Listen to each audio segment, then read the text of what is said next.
It's September 30th, 2024, and we've got some major developments here with the weather. We're going to talk about the tropics first. Of course, we've got Hurricane Isaac, which has been downgraded to a tropical storm. It's going to continue to weaken as it heads up towards Europe, but it still might cause some problems in terms of rain and some decent winds. We've got Joyce out there also weakening a little bit. It's going to curve out to sea. It's a little fish storm. We're not worried about it. We've got another system that has kind of come off of the coast of Africa that could turn into our next hurricane out here in the main development region that we've got to keep an eye on. And Tropical Depression 12 looks very interesting. We've got a literal explosion of activity out here in the Atlantic, as this is the most active that we have seen it so far. And of course, all eyes are on our next system down here in the Caribbean, which is unfortunately going to become another system in the Gulf of Mexico that we have to watch very closely for our friends along the Gulf Coast. But before we get into that, I want to say thank you. Everybody yesterday that went over to the y'allsquad.org and made a donation. We've raised a significant amount of money, and we are in contact now with a lot of emergency officials all up and down the East Coast in Florida, Georgia, South Carolina, North Carolina, and Tennessee, and we are already on the ground helping. We've got a semi-truck full of supplies, $20,000 to $40,000 worth of supplies already out there on its way to Tennessee, where we're going to then distribute it out to other places. All that's coming from our warehouse in Iowa, the Y'all Squad headquarters. Additionally, Chandra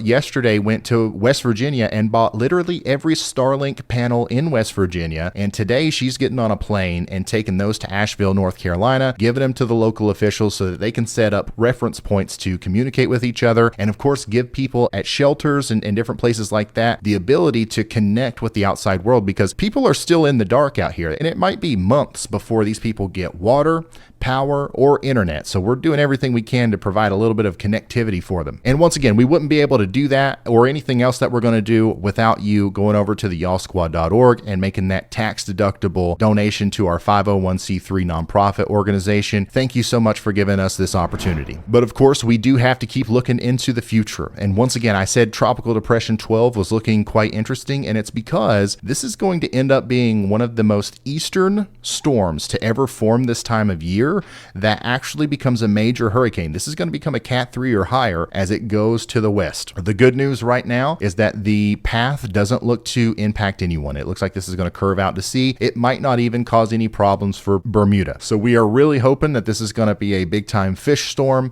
and we don't have to worry about anything. But of course, we're going to be monitoring it here. And if there's any sort of westward shifts, then we will be the first to let you know. But right now, this is not something that we need to be worrying about. If we come over to the GFS model and watch it blow up on the 500 millibar wind speeds, though, it is pretty cool to look at. This is going to be a powerful hurricane, more than likely, and it's going to be named Kirk. As long as it's the next one to get a name, Hurricane Kirk will likely be one of the strongest hurricanes of this time of year this far east. So just another interesting tidbit about how unusual this hurricane season has been. We knew that it was going to be very active. We knew that the waters out there were incredibly warm and conducive for hurricane formation, and now we're really starting to see that as we enter the latter part of the season. But the good news is it's out of here, okay? It's going to go out to sea more than likely. There's another storm right behind it, but it looks like it's going to follow the same path. So hopefully we don't have to talk too much more about those storms. Notice how there's not any big hurricanes over here in the Gulf, despite that system in the Caribbean that is forming. Hello, future Ryan here. Listen, we called it, all right? We said it's going to become Kirk, and as we're editing this video, it has become Kirk. So nothing much has changed about the path or trajectory or the expected strength. We still think this is going to be a major hurricane. It still looks like it's going to go out to sea, but it is officially Tropical Storm Kirk, and it'll be Hurricane Kirk very soon. Now let's get back to the present. Or the past. Let's go take a closer look at this. Look at all that moisture down there in the Gulf of Mexico. This is a result of the Central American monsoon, and if enough of that energy makes it over the Gulf of Mexico for any amount of time, it is going to start spinning and it's going to become some sort of tropical system. Now, in the meantime, what this is going to do is it's just going to send a lot of moisture up along the coastal areas. So we do have to worry about daily downpours in the peninsula of Florida, maybe some flash flooding concerns in southern Louisiana, Mississippi, Alabama, and the panhandle of Florida, maybe even even in southeast Texas as well. So as I continue to push this forward, watch how there is finally some sort of development here in the Gulf of Mexico as we get into Monday, October 7th. And right now, it's just that, a little bit of a development, some strong thunderstorms and some heavy rain possible in the panhandle according to this model, but that's pretty much it. It does send a little bit of unneeded rainfall up into the Appalachian Mountains, but nothing crazy, okay? Right now, the GFS is showing a pretty typical tropical system, kind of just bringing some thunderstorms and rain into the area. It's not showing a major hurricane. It's not showing anything like that. However, anytime we get a storm in this part of the Gulf of Mexico this time of year, we have to take it seriously and we have to watch it. Nobody should be scared of this thing. Nobody should be concerned. If that changes, I'll be the first to let you know, but right now, things are looking quite tame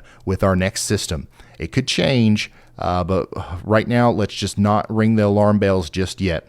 Go ahead and prepare for potentially a pretty heavy rainstorm, especially in the extreme southern areas there in southern Alabama, southwest Georgia, and the panhandle of Florida. But outside of that, let's just hope for the best. Now, after we're done dealing with this system, and we'll have a lot more updates on that in the coming days, there's another really interesting thing that's going to happen as there's a pretty big change coming from Canada. And we'll talk about that right after we shout out today's awesome sponsor, Factor Meals. Healthy eating made easy. Storm season is getting plumb wild. And when I'm constantly making videos, writing scripts, prepping for a live stream, fixing broken computers, meal planning is the last thing on my mind. There's a million things going on. Why do we got to think about cooking food? Well, that's where Factor comes in. Factor delivers fresh, never frozen, dietitian approved meals right to your doorstep, and they're just ready to go. Everything's already stressful enough. Why do we got to worry about food too? Well, Factor takes the stress out of meal planning. With over 35 meal options, including keto, calorie smart, and even vegan and veggie meals, we can always fuel up without missing a beat. In just 2 minutes, you can have yourself a chef-created meal ready to go. Right now, you can get 50% off your first Factor box and 20% off your next month of meals. All you got to do is click that link in the description or go over to factor75.com right now and use the code HAULYALL50. Use that code over at factor75.com, and trust me, it's worth it. Thank you so much, Factor, for sponsoring the video. It helps us out. Let's get back into the video.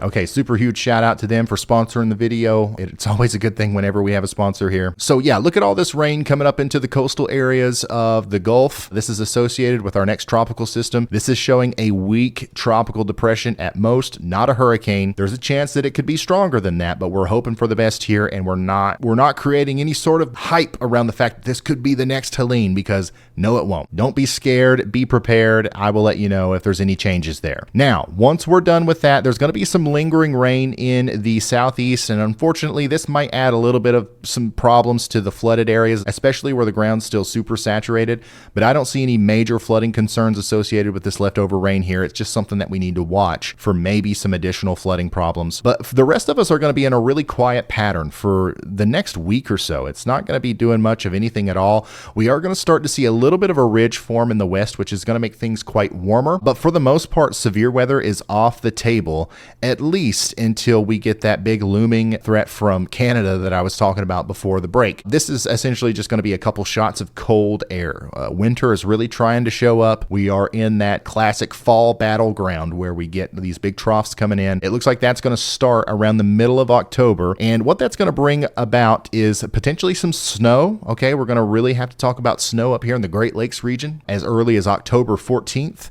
And it's going to bring about another severe weather season as these big shots of cool air come into the Rockies and meet up with the warm air that's forming out east. In the middle, we have to worry about severe weather. And I think that we're actually going to have quite a few severe weather outbreaks towards the middle and latter half of October. You can see that temperature swing here very obviously. First of all, look at that ridge forming in the west. That's going to send a pretty big plume of very warm air into the central U.S. as we go into the latter part of this weekend and early next week. It's going to be potentially 30 to 40 degrees above average in Nebraska, Kansas, and Minnesota. So you're not going to believe me next week when I say there's a huge shot of winter and cool air coming in, but it is going to be coming in. It's going to be quite warm, and then that's going to set the stage for our next big shot of cold air. There's a little one that comes in for the Great Lakes as we go into the October 10th time period, but watch what happens after that. A huge erasing of all that warm air happens as a huge plume of much cooler air actually converts those above averages to below average temperatures in the central U.S. And this is the kind of system I think that will be responsible for sparking severe weather outbreaks as we go deeper into October. And we're going to get several different opportunities here. Look at this. This is a stark difference between the very cool air and the very warm air on October 16th. This is another system that could bring about some severe weather here in the central U.S. So we're going to be watching that very, very closely. The Climate Prediction Center is seeing a lot of the same stuff, okay? We've got above average temperatures over the next 6 to 10 days. We're near normal on the East Coast. This is going to flip. This is going to flip whenever we see that big pattern change and we start to see those cool crashes of air coming down into the Rockies. That happens after 10 days, though. So keep that in mind. From now until 10 days from now, this is what we're talking about, and then we're going to flip it a little bit as we go deeper into October. Additionally, this is how much rain we're expected to see over the next 7 days, and this is abysmally low for the vast majority of the United States. But notice those coastal areas. We are looking at, if you're really close to the ocean here in the Gulf of Mexico, some places could see 3-4 inches of rain. Some places in the peninsula of Florida could see 7 to 10 inches of rain over the next 7 days. So it's going to be very rainy down there. Everybody else is not going to be seeing much rain at all, except for over here in the Appalachian Mountains, where we could see some additional rainfall of around an inch or two over the next 7 days, which might cause a little bit of problems, but for the most part, shouldn't be too much to worry about. And of course, as we get updated data on our system in the Caribbean, I'm going to keep you updated here. There's a chance that I make a video almost every day this week. If not for updating you on the Caribbean system, then at least every couple of days, I'm going to update you on what we're doing with the Y'all Squad and continue to update you on this big weather pattern shift that we're getting ready to have. So hopefully that's the case. I would really hate to come back here tomorrow or the next day and be like, the GFS is showing a big hurricane now. That's very unlikely, but we are rooting against that. So once again, thank you to Factor for sponsoring this video. It's very awesome. And also thank you guys for going over to the y'allsquad.org. We're doing big things and we're going to continue to do big things for this foreseeable future in this area. However long we're needed, we're going to be continuing to send trucks and people and Starlinks, whatever else is needed. We're going to be down there thanks to y'all. And that's all the weather talk I have for you today. Thank you so much. I'll see you in the next one. Goodbye.